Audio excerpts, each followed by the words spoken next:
when we saw that the Oilers Nation trip to Nashville was at the airport yesterday, we were like, oh, we might not get Baggedmilk tomorrow, but you are. You stayed back. Unfortunately, somebody has to stay and pick up all the pieces, you know? You got to hold it down here. Yeah. You had to stay to make sure you did your hit with the locker room. That's true.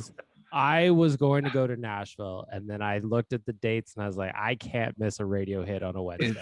It's a Wednesday. I can't go. I can't make it. We should recap the Minny game. We have to. It was terrible. Yeah. Awful. It was one of those games, you know, where the Oilers have been playing so well recently, and even on Saturday against the Colorado Avalanche, they played really, really well.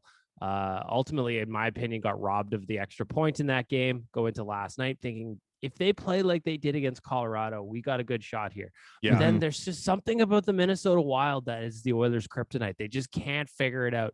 That's 6 straight wins or 6 straight losses, I should say, to Minnesota, going back to the last time these guys played before the All-Canadian division. So there's something about this team. The Oilers just can't figure it out. And last night was painful. It was just right from the jump. Minnesota was all over them. Their forecheck was hard. They were taking advantage of countless Oilers turnovers and mistakes in their own zone. They were all ending up at the back of the net. It was just one of those ones where probably by the time the second intermission hit, I was just kind of like, you just flush this one and you move on, because there's nothing good to take away from last night's game in Minnesota. So the Kane Hartman thing, we should probably touch on that. The first thing I'm surprised by, and I don't think I'm being a homer here, I can't believe that Minny got a power play out of that. I was shocked. I don't know how a guy got surrounded by 5 guys, 5 Minnesota players, and somehow the Oilers got the penalty out of that. I didn't get that at all. Another thing that bothered me too a little bit was how long it kind of took some of the Oilers to get into the pile when they saw that there was 5 guys surrounding Kane. I thought they would have been flying in there, making their first punch a drop kick, and it just didn't happen. They kind of leisurely rolled in there, grabbed the guys they could, but it was a weird thing. It was like, it got a little bit spicy. And another thing too is, how badly did you want that linesman just to get out of the way? Because I thought Hartman was being a real tough guy as he's taking swings over top of the linesman and giving guys the finger and flipping the bird. But let me tell you one thing: if Evander Kane got loose and started tuning up the old lawnmower, I don't know that Hartman would have wanted any of that business. I don't think so. No. Is that part of the reason why you think that the 2 linesmen stepped in there? Is because they were like a little bit concerned about Kane kicking his ass? Because I've seen that more than a couple of times this year where they're stepping in, and like I watched 2 or 3 headlines, like highlights from last night, and 2 of the 3 commentators, sports donkeys, all said the same thing: let him go. But I've been noticing they're stepping in. The refs are stepping in a bit more this year.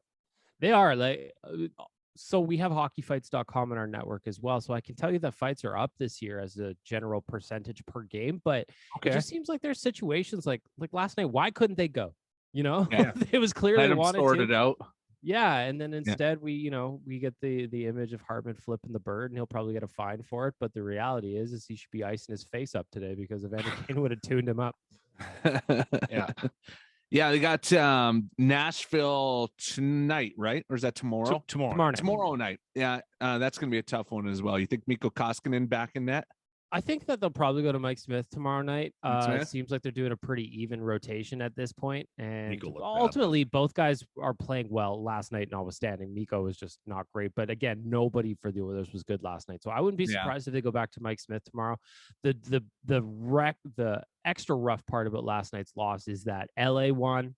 Vegas picked up a point. So that was as bad as things could go for the Oilers in terms of scoreboard watching. So they need to bounce back tomorrow night in Nashville. Not to mention the Nation Vacations down there. Our record is atrocious on these things. We're 1-7 on Nation Vacations. So I'm hoping that me just staying home is kind of even out the universe a little bit. It might just be me. So if the Oilers win tomorrow night with the cruise in Nashville, I'll know that I need to stay home from the next one. Are they bringing you back some barbecue, Baggedmilk?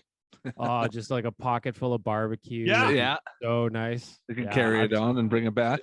Some of the boys were sending me yesterday, and they're just being rude. They're being mean because I'm not down there. They were telling me their food tour they're doing today, and it was just so offensive that they're texting me their food plans like this. Yeah, I can see that happening. There he is, Baggedmilk from Oilers Nation. Thank you for your time, my friend. Thanks, boys. The Locker Room. Brought to you by Always Plumbing and Heating. Weekday mornings on 95.7 Cruise FM.